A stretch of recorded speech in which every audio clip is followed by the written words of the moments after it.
بسم اللہ الرحمن الرحیم۔ السلام علیکم ورحمۃ اللہ وبرکاتہ۔ البلاغ چینل میں پھر سے آپ کا خیر مقدم ہے۔ میں ہوں محمد ابو بکر قاسمی۔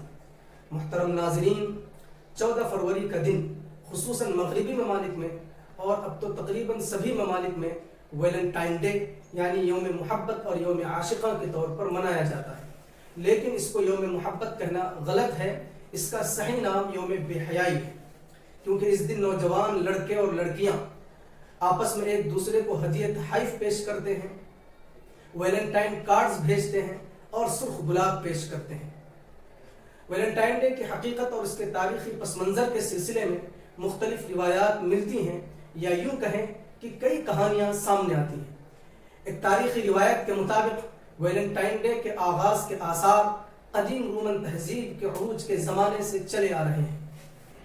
14 فروری کا دن وہاں رومن دیوی دیوتاؤں کی ملکہ جونو کے اعزاز میں چھٹی کے دن کے طور پر منایا جاتا تھا۔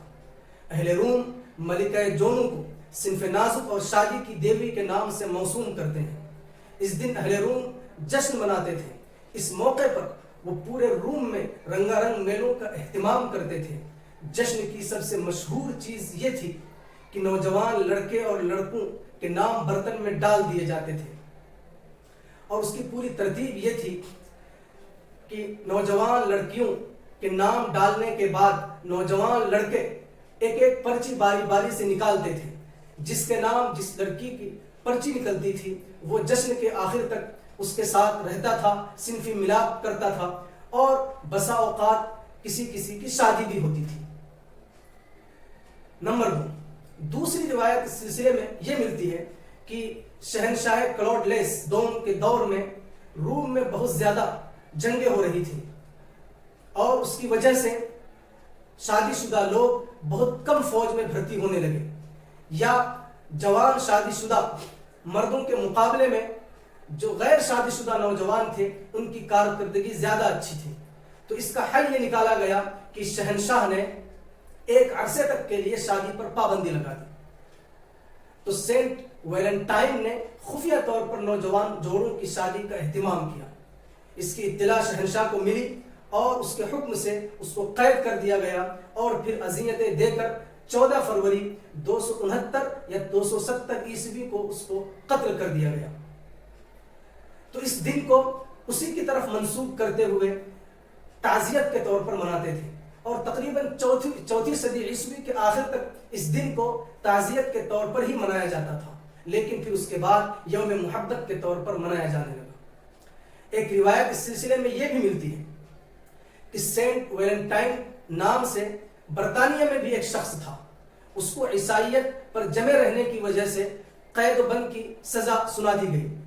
وہ جیل میں رہتے ہوئے اس کو جیلر کی لڑکی سے پیار ہو گیا۔ پھر وہ جیل میں بیٹھے بیٹھے جیلر کی بیٹی کو خطوط لکھنے لگا۔ پھر اس کے بعد 14 فروری 269 عیسوی کو اس کو پھانسی دے دی گئی۔ تو جو اس کے خطوط تھے اسی کو ویلنٹائن کے نام سے جانا جانے لگا، اور پھر اسی کو شہید محبت کے طور پر اس دن کو منایا جانے لگا۔ ایک روایت اس سلسلے میں یہ بھی ملتی ہے کہ سینٹ ویلنٹائن نام کا ایک راہب تھا، اس کو ایک راہبہ سے محبت ہو گئی، لیکن چونکہ راہب ہونے کی وجہ سے اس سے وہ شادی نہیں کر سکتا تھا اور نہ ہی جنسی تعلق قائم کر سکتا تھا، تو اس نے ایک بار راہبہ سے کہا کہ مجھے خواب میں یہ دکھایا گیا ہے کہ 14 فروری کے دن اگر راہب اور راہبہ بھی صنفی ملاپ کریں تو اس کو کوئی گناہ نہیں ملے گا۔ تو وہ دونوں جنون عشق میں اس حد تک پہنچ گئے، اور پھر جب ان کا راز کھلا تو ان کو بھی قتل کر دیا گیا۔ تو کچھ منچلے لوگ اس کو شہید محبت کے طور پر منانے لگے۔ تو اس طرح کی کئی مختلف کہانیاں ویلنٹائن ڈے کے سلسلے میں سامنے آتی ہیں۔ ہم اگر اس کا اسلامی طور پر یا انسانی طور پر جائزہ لیں تو کوئی بھی ایک باشعور باحیا سلیم الفطرت انسان ان چیزوں کو نہیں مانے گا کہ غیر شادی جوڑے سماج کے اندر اس طریقے سے کھلے طور پر ملیں اور ایک دوسرے کو گفٹ دیں، ڈیٹنگ پر جائیں، چونکہ اس کی وجہ سے پورا سماج برباد ہوگا، اور اس کی وجہ سے بن باپ کی اولاد کی زیادتی ہوگی، پورا خاندان تباہ و برباد ہو جائے گا، جس سے آج کل مغرب دوچار ہے۔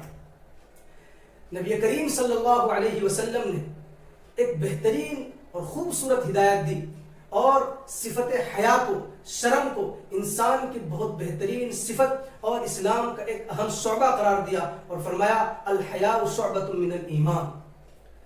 اور جس آدمی سے یہ حیا ختم ہو جاتی ہے اس کے بارے میں کہا گیا کہ پھر اس کو کسی برائی کا احساس نہیں ہوتا، وہ جو چاہے کر سکتا ہے۔ اذا فاتک الحیاء فافعل ما شئت، یا اذا لم تستحی فافعل ما شئت، کہ جب تمہارے اندر سے حیا ہی ختم ہو جائے تو پھر جو چاہو کرو، پھر اس کی کوئی پرواہ نہیں، یعنی اس کے اندر سے برائی کا احساس ختم ہو جاتا ہے۔ یہ اتنی اہم اور بہترین صفت ہے کہ اس کی وجہ سے اس انسان کے اندر برائی کا احساس قائم رہتا ہے، اور جب یہ صفت چلی جاتی ہے تو برائی کا احساس بھی ختم ہو جاتا ہے۔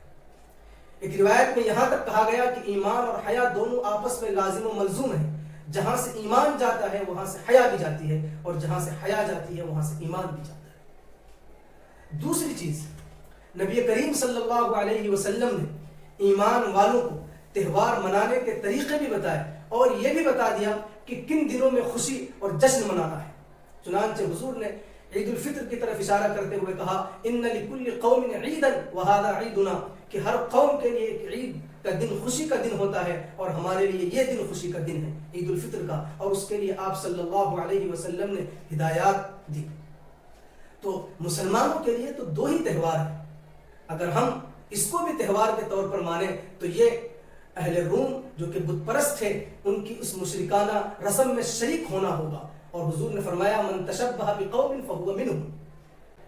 السلام علیکم ورحمۃ اللہ وبرکاتہ۔